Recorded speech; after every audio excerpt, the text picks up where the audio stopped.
మనతో పాటు Siddipet DCC president ఆకాంక్ష రెడ్డి ఉన్నారు. మాట్లాడదాం ఒకసారి. హలో అండి. ఫస్ట్ ఆఫ్ ఆల్ కంగ్రాచులేషన్స్ మీకు. థ్యాంక్ యూ అన్న. సో చెప్పండి, అంటే 2 సంవత్సరాలు కంప్లీట్ అయిపోయింది కాంగ్రెస్ పార్టీ పరిపాలన. ముఖ్యంగా అంటే ఇప్పుడు బీసీ రిజర్వేషన్ల అంశం ఒకటి, స్థానిక సంస్థలు, పంచాయతీ ఎలక్షన్ కావచ్చు, సర్పంచ్ ఎలక్షన్ కావచ్చు, వీటన్నిటిని బేస్ చేసుకొని ఎలా ముందుకెళ్ళిపోతున్నారు? అన్న ఖచ్చితంగా ఇప్పటివరకు మేము ఇచ్చిన గ్యారంటీలు మా ఎలక్షన్స్కి చాలా యూజ్ అవుతున్నాయి.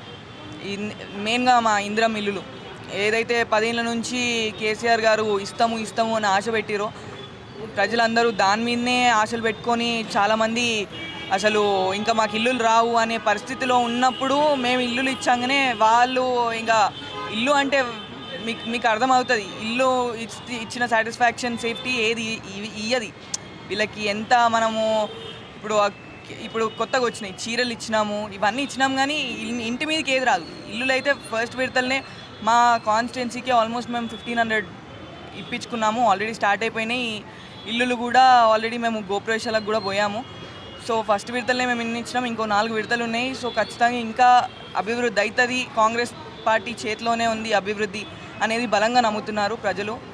అది మేము ఇచ్చిన గ్యారంటీలు, ఇప్పుడు ఫ్రీ బస్సే కానీ, మేము లోన్స్ రుణమాఫీయే కానీ, ఇవన్నీ చాలా మా ఎలక్షన్స్కి మా క్యాండిడేట్స్కి బాగా యూజ్ అవుతున్నాయి. అంటే ఇక్కడ సిటీలో కొంతవరకు పాజిటివ్ ఉన్నా కూడా, అంటే విలేజ్లో 100% కావచ్చు, అంటే ఓన్లీ బస్సు ఒకటి, ఇది రేషన్ బియ్యం ఒకటే సక్సెస్ఫుల్ అయిందని చెప్పేసి చెప్తాను.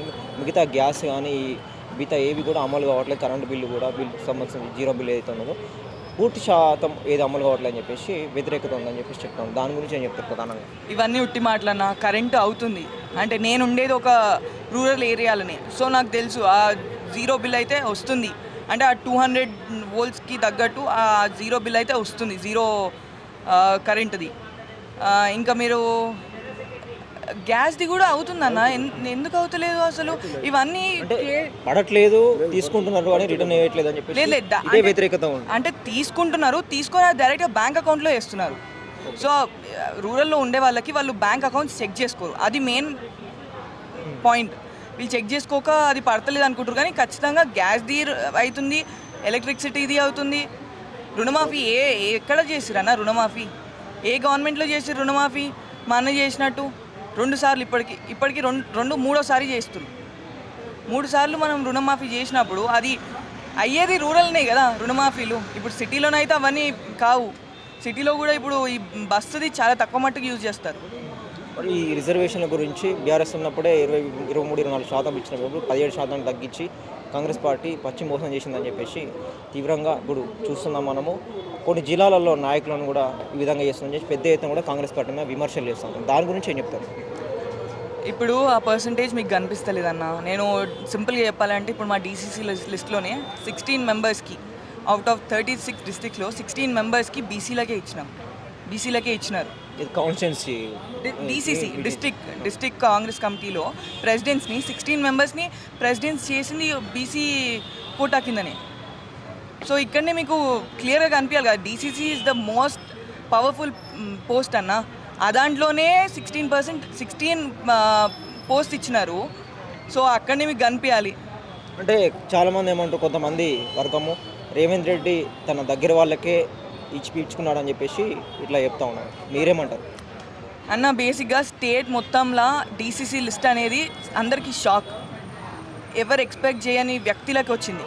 అంటే లోకల్, అంటే గాంధీ భవన్, ఈ లాబింగ్, ఇవన్నీ ఏం తెలియని వాళ్ళు, ఓన్లీ వాళ్ళ నియోజకవర్గం వాళ్ళ జిల్లాలో ఉండి పని చేసుకునే వాళ్ళకి డీసీసీ పదవి ఇచ్చిర్రు. ఈరోజు మీరు చూసిండొచ్చు, ఇప్పుడు మా ఉన్న డీసీసీలలో చాలామంది ఈ సోషల్ మీడియాకే కానీ లేకపోతే టీవీ ఛానల్స్కి కానీ ఫెమిలియర్ కాదు, అన్ని న్యూ ఫేసెస్. వాళ్ళు లోకల్లో ఉండి కష్టపడి ప్రజల మధ్యలో ఉన్న వాళ్ళకి డీసీసీ ఇచ్చిర్రు. నాట్ రేవంత్ అన్నది కానీ, మా పీసీసీ గారిది కానీ, మీనాక్షి అమ్మది కానీ, వీళ్ళది ఎవరిది కాదు. అబ్జర్వర్స్ వచ్చిన వాళ్ళని అడిగి కనుక్కొని తీసుకున్నది ఇది. అయితే ముఖ్యంగా మీకు డీసీసీ పదవి రావడానికి మీకు దోహదపడిన అంశాలేంటి? మిమ్మల్ని ఎట్లా గుర్తించినట్టు ఏం చెప్తారు? రేవంత్ రెడ్డి గారు మీకు ఇచ్చిన సూచనలు ఏంటి డీసీసీ వాళ్ళ ప్రెసిడెంట్? నాకు ఖచ్చితంగా నేను ఇక్కడి వరకు వచ్చినా అంటే it's just because youth Congress. నేను ఆల్రెడీ ఒక లాస్ట్ టెన్యూర్లో శివసేన అన్న ప్రెసిడెంట్ ఉన్నప్పుడు నేను ఒక డిస్ట్రిక్ట్ యూత్ కాంగ్రెస్ ప్రెసిడెంట్గా పనిచేసిన. అదేవిధంగా పనిచేసి ఆల్మోస్ట్ నా మీద 14 కేసెస్ ఉన్నాయి. కేసీఆర్ మీద, హరీష్ రావు గారి మీద కొట్లాడి నా మీద 14 కేసెస్ ఉన్నాయి. మళ్ళీ దాని తర్వాత మొన్న రీసెంట్గా యూత్ కాంగ్రెస్ ఎలక్షన్స్లో స్టేట్ వైస్ ప్రెసిడెంట్గా కొట్లాడినా. అక్కడ నుంచి సిద్దిపేట నుంచి గజ్వెల్ గాంధీ భవన్ వరకు, మన రేవంత్ అన్న గారి ఇంటి వరకు పాదయాత్ర చేసుకుంటూ వచ్చినాం. ఆల్మోస్ట్ ఒక 2000 మెంబర్స్ని 150 కిలోమీటర్స్ పాదయాత్ర చేసుకుంటూ మా కేసీఆర్ గారు, మా ఎమ్మెల్యే గారు కనిపిస్తలేరు, మాకు అందుబాటులో లేరు అనేది పాదయాత్ర చేసుకుంటూ వచ్చినాం. So it's all hard work అన్న. అది ఆ పాదయాత్ర కూడా ఇట్ వాజ్ బాగా ఇంపాక్ట్ చూపించింది అనుకోవచ్చు. ఖచ్చితంగా ఆ పాదయాత్ర కూడా మొత్తం లీడ్ చేసింది నేను, మొత్తం చేసింది కూడా యూత్ కాంగ్రెస్ వాళ్ళు. సో ఇది కూడా సహకరించింది, ఇది అయింది కూడా ఓన్లీ యూత్ కాంగ్రెస్. మేము అనుకుంటే మాత్రం కాదు, సీనియర్స్ సపోర్ట్ చేసిరు. సీనియర్స్ సపోర్ట్ చేసి మీరు వెళ్ళండి, ఏమైనా అడ్డంకులు వస్తే ఏమైనా ఉంటే మేము చూసుకుంటాము అని మా ఫార్మర్ డీసీసీ నర్సారెడ్డి గారు సపోర్ట్ చేసారు కాబట్టి ఇంతవరకు వచ్చినాం, ఈ స్థాయిలో నిల్చున్నాం. అంటే ముఖ్యంగా సిద్దిపేట కాబట్టి బీఆర్ఎస్ కంచుకోటగా చెప్పుకుంటూ ఉంటారు. సిద్దిపేట కానీ, సిరిసిల్ల కానీ, ఇవన్నీ నియోజకవర్గాలు.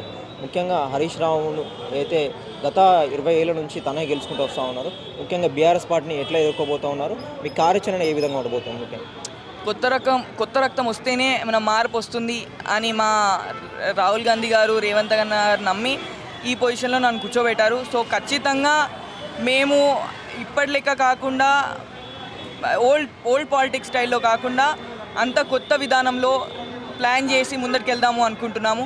దానికి కూడా రేవంత్ అన్న, మీనాక్షి నటరాజన్ గారు సహకరిస్తున్నారు. మీరు వెళ్ళండి ముందటికి, ఏమైనా అడ్డంకులు వస్తే, ఏమైనా తప్పు జరిగితే మేము ఉంటాం, మేము చూసుకుంటాం. మీరు కూడా కొత్తగా చేస్తున్నారు, ఏమైనా తప్పులు జరిగినా మేము ఉంటాం, మేము చూసుకుంటాం అనే మాట కూడా మాకు ఇచ్చినారు. నెక్స్ట్ అంటే బీఎస్సీ రిజర్వేషన్లది కాంగ్రెస్ బీజేపీతో ఎందుకు కొట్లాడట్లేదు, ఎందుకంటే సైలెంట్ ఆగిపోయిందని ఒక్కసారి వెళ్ళి ఢిల్లీలో దీక్ష చేశారు, ధర్నా చేశారని చెప్పేసి విమర్శ కూడా చేస్తా ఉన్నారు. దాని గురించి ఒకసారి ఇప్పుడు ఎందుకు ఆపినామన్నా? ఇప్పుడు ఎలక్షన్స్ వచ్చినాయి కాబట్టి మేము ఆపాల్సి వచ్చింది. కానీ అది కాకుండా మేము మా పార్టీ నుంచి మేము ఎందరికి బీసీలకు ఎందరికి ఇవ్వాలి ఏంది అనేది అయితే స్పెషల్గా దృష్టి పెడుతున్నాం. సరే అది శాంక్షన్ అవ్వని కాకపోని మా సైడ్ నుంచి, మా పార్టీ నుంచి అయితే బీసీలకి 32% రిజర్వేషన్ మేము ఇస్తాము అనేది అయితే అనుకున్నాం. ఏం చెప్తారు మీరు? అంటే తెలంగాణ ప్రజలకు కావచ్చు, రాబోయే స్థానిక సంస్థల ఎలక్షన్ గురించి కావచ్చు, ఇప్పుడు పంచాయతీ సర్పంచ్ ఎలక్షన్ గురించి కావచ్చు, ఖచ్చితంగా నా సిద్దిపేట జిల్లాలో ఎప్పుడూ లేనన్ని సర్పంచ్ సీట్లు, ఎమ్మెల్యే, జెడ్పీటీసీ, ఎంపీటీసీ సీట్లు అయితే ఖచ్చితంగా ఈసారి ఎక్కువ తెచ్చుకుంటున్నాము. మేము ఇచ్చిన వాగ్దానాలు ఇవన్నీ పూర్తి చేయగలిగినాం కాబట్టి ఖచ్చితంగా ఈసారి మేము సీట్లు ఎక్కువ చేసుకుంటాము. Thank you so much. All the best. Thank you అన్న.